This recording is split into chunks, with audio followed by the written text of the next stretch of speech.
transformation qu'ils assurent. On distinguera donc la banque de détail et la banque de financement et d'investissement BFI. L'éradication de la pauvreté sous toutes ses formes et dans toutes ses dimensions, y compris l'extrême pauvreté, est le plus grand défi mondial et une condition indispensable au développement durable. Pour répondre à court et plus long terme à la crise sanitaire mondiale actuelle et aux impacts économiques de la pandémie de Covid-19, les banques publiques de développement BPD, multilatérales, régionales, nationales et infranationales disposent d'instruments leur permettant de fournir de nouveaux financements par le biais de lignes de crédit ou de programmes spécifiques pendant la crise. Elles peuvent donc donner un coup de fouet important au plan de relance, aux efforts de redressement et à la transformation structurelle à long terme.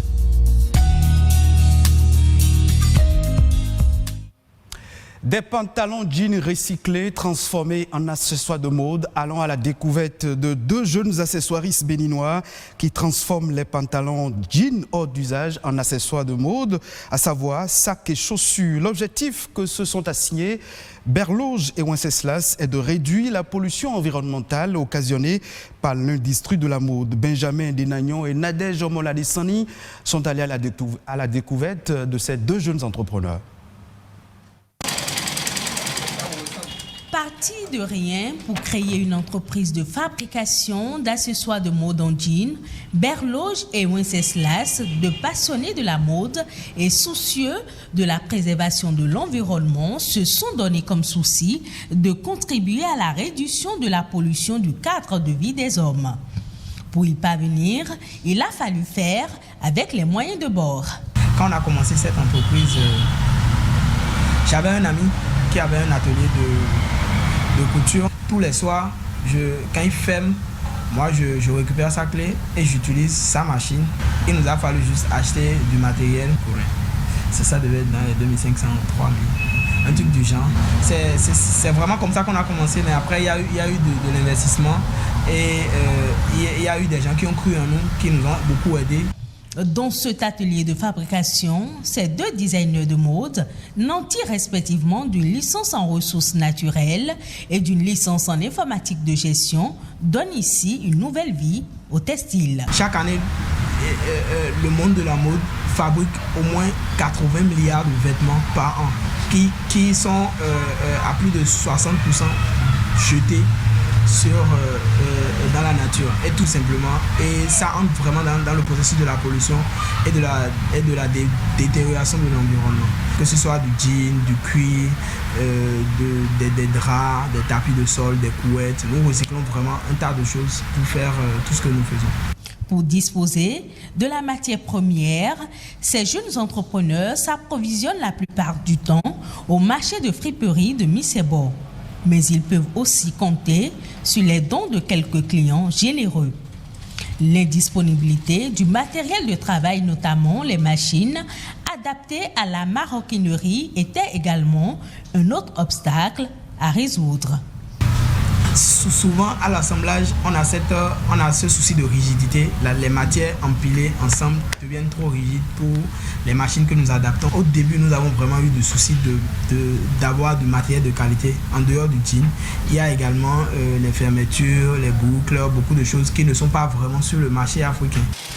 La jeune entreprise qui fait son chemin ambitionne de trouver des débuts de solutions à plusieurs problèmes. Un projet visant à associer l'informatique à la mode est en cours d'élaboration.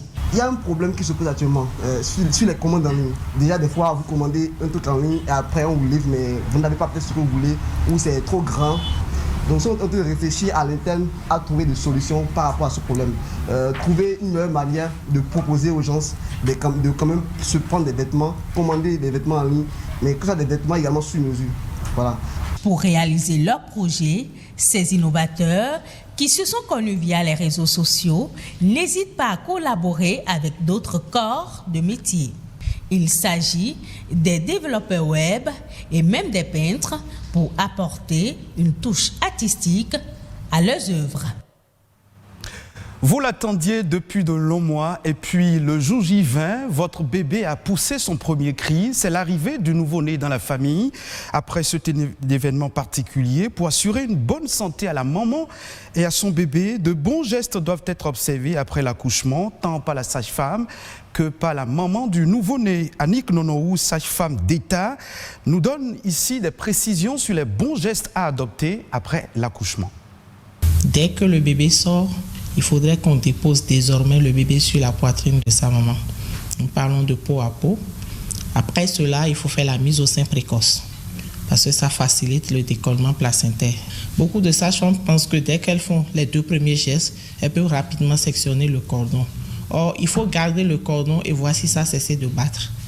Et c'est quand le cordon cesse de battre qu'on le coupe parce que ça permet de recueillir encore du sang au niveau du bébé et ça évite l'anémie du bébé, sinon disons du nouveau-né. Ce n'est qu'après cela qu'on s'occupe de la délivrance. De l'accouchement jusqu'à 6 heures de temps, la sage-femme ne doit pas s'éloigner de la coucher, bien sûr. Elle doit faire la surveillance stricte. Maintenant, au niveau de celle qui a accouché, quel est le premier geste? C'est de réclamer son bébé. Parce que vous allez constater que jusqu'à présent, dans plus de 50% des accouchements, les sages-femmes ont tendance à remettre l'enfant ou le bébé à l'aide soignante et on s'occupe beaucoup plus de la toilette alors que ce n'est pas vital. Donc la femme même qui a accouché doit réclamer son bébé. La seconde chose, elle doit mettre le sein dans la bouche de son bébé. Elle demandera à l'aide-soignant ou à son conjoint qui est présent ou à la sage-femme de l'aider à mettre le mamelon dans la bouche du bébé. Et ce n'est que ça qui va créer l'éjection du lait. Plus on va retarder la mise au sein, plus on mettra du temps à trouver du lait dans le sein de la maman. Or, beaucoup ne le savent pas. Après tout cela, elle doit penser au massage de son globe utérin. Soit elle se fait aider si elle a un parent à l'intérieur, ce qui est même incontournable normalement. Parce que si l'accouchement est humanisé, on sait très bien que chaque femme qui accouche a le droit d'être assistée par la personne de son choix. S'il y a quelqu'un à côté, la femme ne va pas s'épuiser. C'est celui qui est à côté qui masse l'utérus pour qu'il soit tonique. Dès lors que l'utérus est tonique, le sang ne pourra plus couler. On ne parlera pas d'hémorragie de la délivrance. Faisons à présent un tour d'horizon de l'actualité nationale de ces derniers jours. C'est la Nation en bref et en images avec Amandine Aniabosso. La commission budgétaire de l'Assemblée nationale a adopté ce jeudi le rapport général du projet de budget de l'État gestion 2021.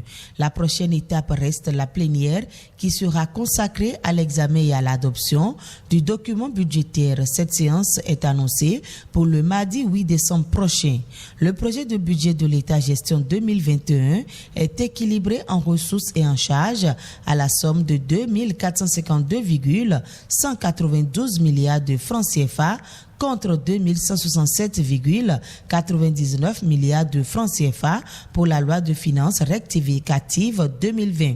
L'adoption du projet de budget va permettre au gouvernement de disposer des ressources à partir de 2021 pour poursuivre l'œuvre de développement du Bénin. Deux nouvelles conventions lient désormais le Bénin et l'Organisation mondiale du tourisme. Il s'agit d'importants investissements qui permettront d'améliorer la contribution du tourisme à la formation du PIB avec un flux touristique qui passera de 300 000 visiteurs aujourd'hui à 1,5 million de touristes par an à l'horizon 2025. Pour ce qui concerne les mesures d'accompagnement et d'assainissement du secteur et qui viennent d'être confiées à l'Organisation mondiale du tourisme à travers ces deux conventions, elles concernent l'actualisation du système d'octroi des agréments, les licences et le classement des entreprises touristiques et la mise au point du système des statistiques du tourisme et du développement d'un compte satellite du tourisme. Conseil des ministres du mercredi 2 décembre 2020, le gouvernement adopte des mesures pour l'assainissement, l'achèvement et la clôture des opérations de lotissement et de remembrement foncier urbain en cours sur l'ensemble du territoire national. Ainsi, les opérations autorisées et conduites conformément aux tests en la matière seront clôturées. Les opérations partiellement appliquées seront soit achevées et clôturées, soit en cas de recasement déjà engagé audité et poursuivi après mise en conformité. Il est également prévu la suspension des lotissements en phase d'initiation. En plus de la mise en œuvre de ces actions, il est prévu l'arrêt de procédure ou l'annulation des contrats aux phases des études d'urbanisme, la réalisation d'audits des phases d'application et le dessaisissement de géomètres, puis l'annulation des opérations concernant les zones reconnues impropres à l'habitation et les zones situées en dehors des zones susceptibles d'urbanisation. Le Conseil a instruit les ministres concernés de conduire méthodiquement à leur terme toutes les opérations préconisées.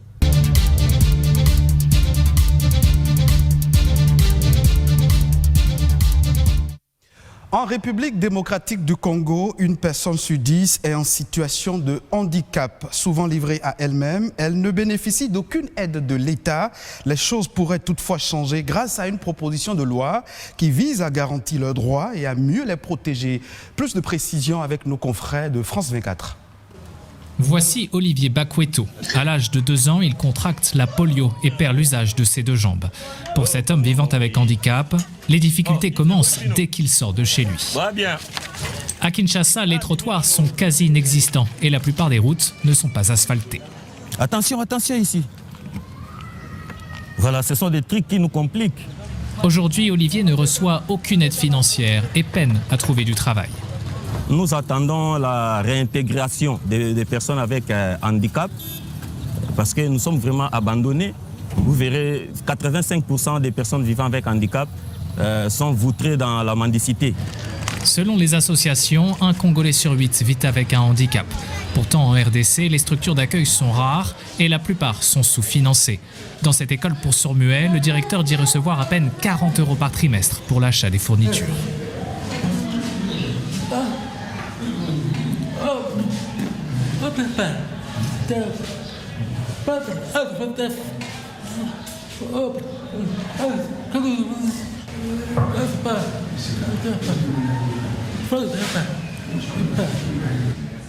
Pour la première fois, le gouvernement congolais s'est doté d'un ministère chargé des personnes handicapées.